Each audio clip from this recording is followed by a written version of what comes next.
Live from our 7 Tasmania studios, your nightly news with Kim Miller begins now.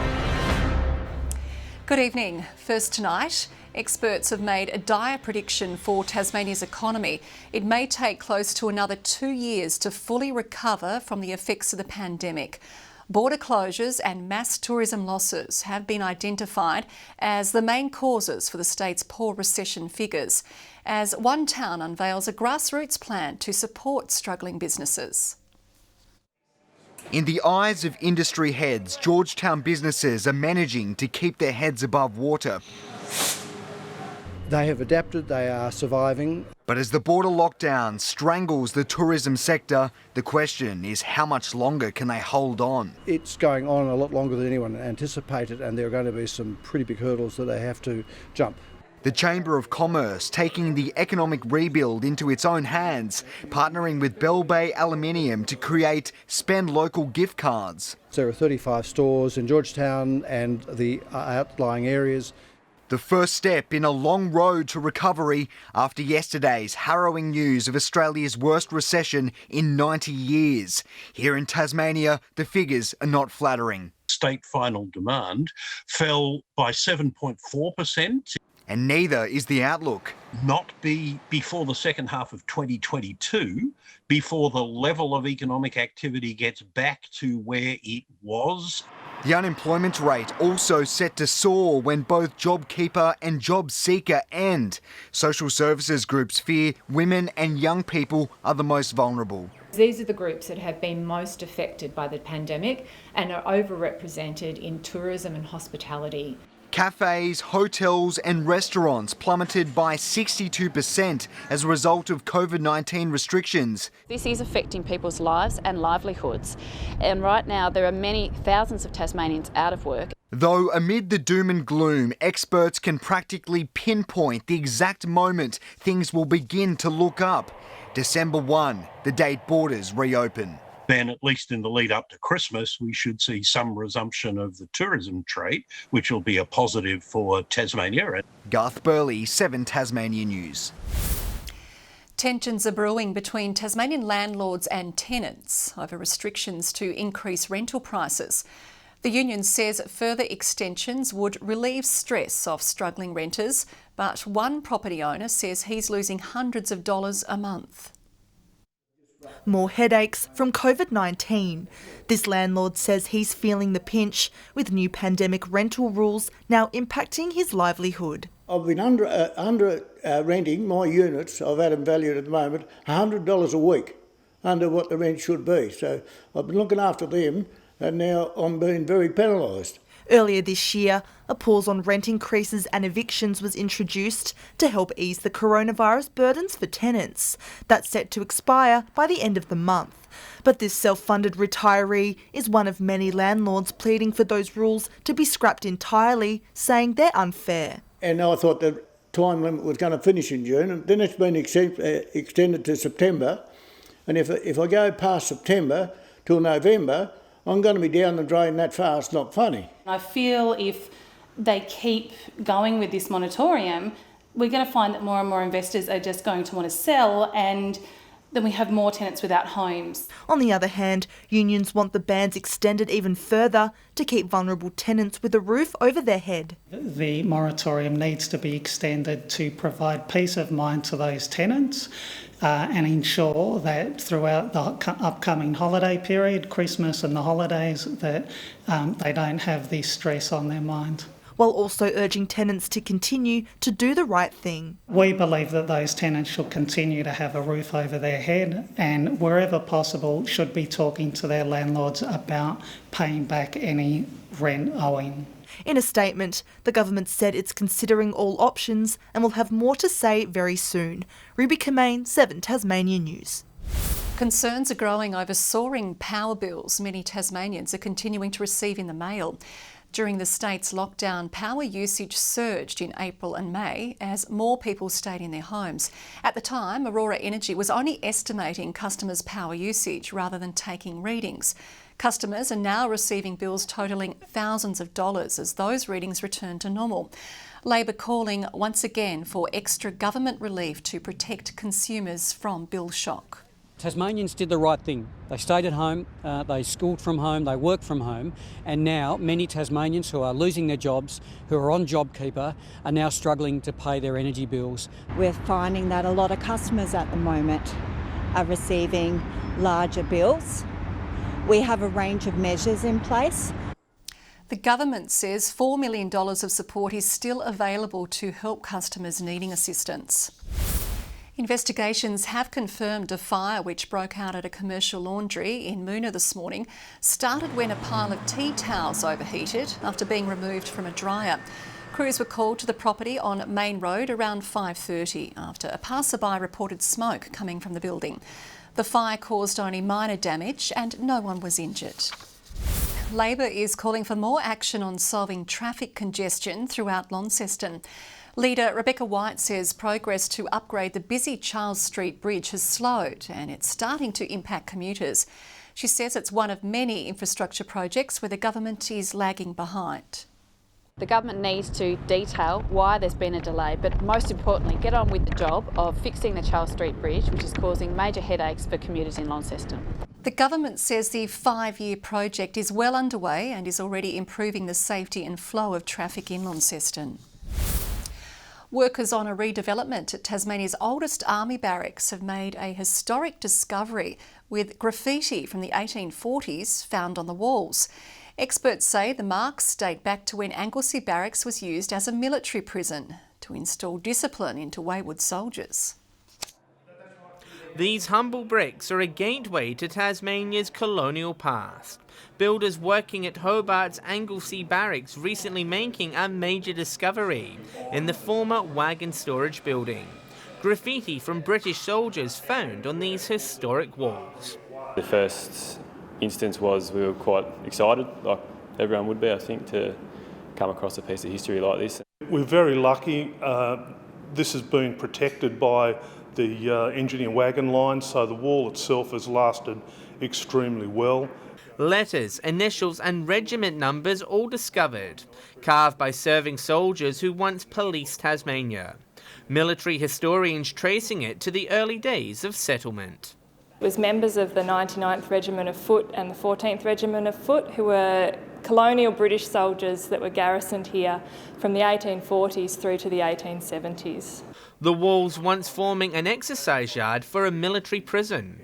They've been put into the military prison to serve out a punishment and have their behaviour rectified before they went back out into their unit. There were some cannonball exercises and they were made to pick oakum out of ropes. The walls are now being rendered to preserve the graffiti, with hopes researchers can eventually uncover who was responsible. It's been difficult in the past to actually find information, but it would be wonderful to actually track down some names. And while times have changed, some things remain the same. People 170 years ago weren't that different to people today. People still want to leave a mark on the world. John Hunt, 7 Tasmania News. Petrol heads are gearing up to say goodbye to an iconic Australian brand while raising valuable funds along the way. Holden showrooms are holding charity events to help a young Tasmanian girl living with a rare and debilitating brain disease. This is little Isla Grace. At just 4 years old, she's gone through more than most adults do in a lifetime. Isla has got Rasmussen's encephalitis, which is a rare brain disease.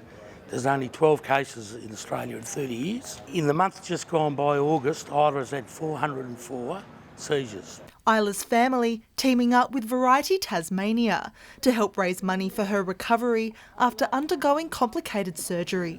So the idea of the funds is to position us so that when we understand what her needs are, we have the ability to make sure we can get the resources we need to address them and help her the best we can.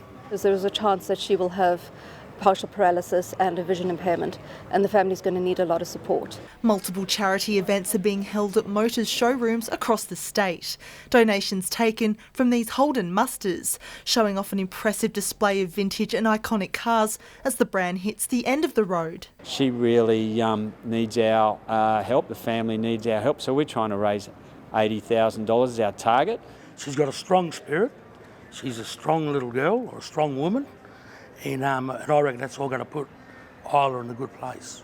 The charity displays will run until Sunday. Ruby COMMANE, 7 Tasmania News. Tasmania's Salvation Army Sleep Out is taking place tonight as coronavirus forces the event to go virtual this year. Participants will pick their own place to sleep rough with an online webcast set up to connect them. Organisers also going to great heights to promote the cause, with local businessman HAIG Rice to spend the night suspended above Hobart's Grand Chancellor Hotel. I can't imagine what it must be like not having a roof over your head night after night. It must be very difficult. Certainly create awareness. I mean, you can't miss him as you drive down Davies Street and you see the bright yellow tent hanging off the side of the Grand Chancellor.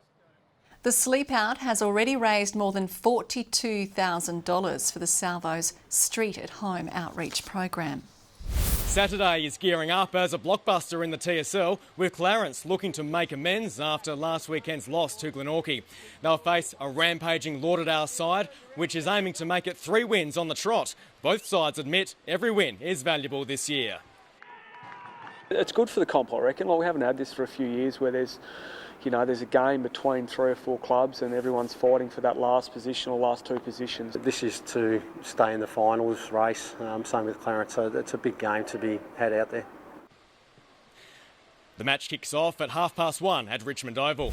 The Premier has confirmed he's in talks with cricket power brokers about the possibility of making Tasmania a hub for the upcoming Big Bash League season. The move could see a number of BBL sides play matches across the state in December. Premier Gutwin told Hobart Radio this morning discussions about fixtures are ongoing and Tasmania is well and truly in the mix. To local soccer now, Clarence Zebras clung on to a 1-0 victory against Olympia Warriors in blistering conditions last night. Caitlin Stalker's lone goal was the first to breach Olympia's defence this season. Towards the back post and knocked home in the end at the back post. Davies turning onto the left body, Davies, and whacks it over the Warriors mounted attack after attack in the second half, but were met with a steely defensive display. The win sees Clarence Zebras move to the top of the WSL ladder. We're here in Queenstown because the famous gravel oval has another feather in its cap. It's officially Tasmania's favourite footy ground after thousands of people cast their votes in a poll run by AFL Tasmania. So we had to find out what it's really like.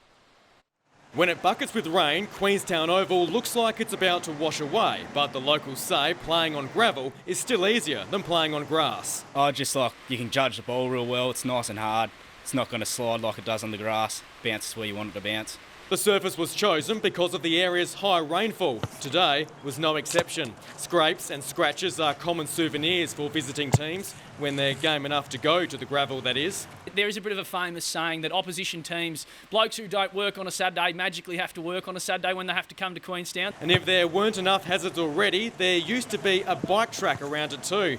Being pushed onto it was known as being bike tracked. But the gravel is far more than simply an anomaly in Australia's football landscape. It's also been a place of unity for a town which has faced tests far bigger than sport. Played in one premiership, which was the year after we had the mine tragedy.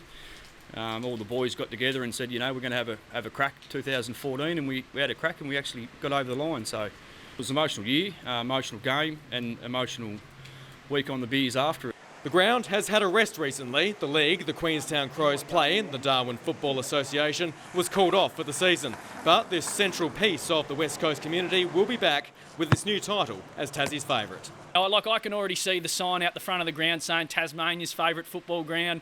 They've got a bit of a gravel, not grass motto as well, so I can already see the sign out the front for the tourists to come and have a photo. And I'm a bit late to training, Kim, so I better get going. Good evening. Plenty of cloud today as a cold front approached. Hobart 18 degrees, Launceston 16, Burnie and Devonport 15, 19 the high at Friendly Beaches. Flinders Island, Grove and Bushy Park reached 18, St Helens 17, Strawn 16, King Island and Low Head 14. Best rainfall today was 14 millimetres at Waratah, home of the Waratah and Philosopher Falls. Well worth a visit when you travel the region. Now here's the cloud that moved over today due to the low and associated cold front. That cloud also crept over Victoria. An onshore flow generated cloud along the Queensland coast, while a cold pool of air is clipping WA. Tomorrow a trough approaches us in a northwesterly flow as a high pressure ridge sits over most of the south of the country. A trough slides over the interior. West to northwest winds 20 to 30 knots, decreasing to 15 to 25 knots over most of the coastline, swells to 4 metres. Strong wind warning has been issued for all coastal waters apart from the lower east coast. Hobart, Friday, 15 and a late shower. Late shower over most of the state tomorrow. Huonville 14, a top of 16 for Campania. Launceston, similar forecast, 15 the high, a shower or two as well for Devonport, 14 the top, 14 for Georgetown. Burnie expecting 15 degrees and showers increasing later. Showers for Strawn on 13 and Wynyard 15 degrees. St Helens 16 with a late shower. Swansea, a possible late shower and 16, 13 the high for Port Arthur. To the weekend on Saturday, showers easing and contracting to the west and far south during the morning. Fine on Father's Day apart from a possible shower over the west, just a 20% chance of that happening.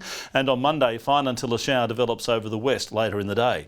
A possible shower in Perth. Showers for Adelaide, partly cloudy over Melbourne. A shower or two forecast for Sydney and 23. A sunny 25 in Brisbane. And showery conditions right now right around the state. Hobart 10 degrees, Launceston the same and Devonport 11. Queenstown, please look after Tom Johnson tonight. Kim. Thanks very much, Murph. That's your news for now. I'll be back later with updates.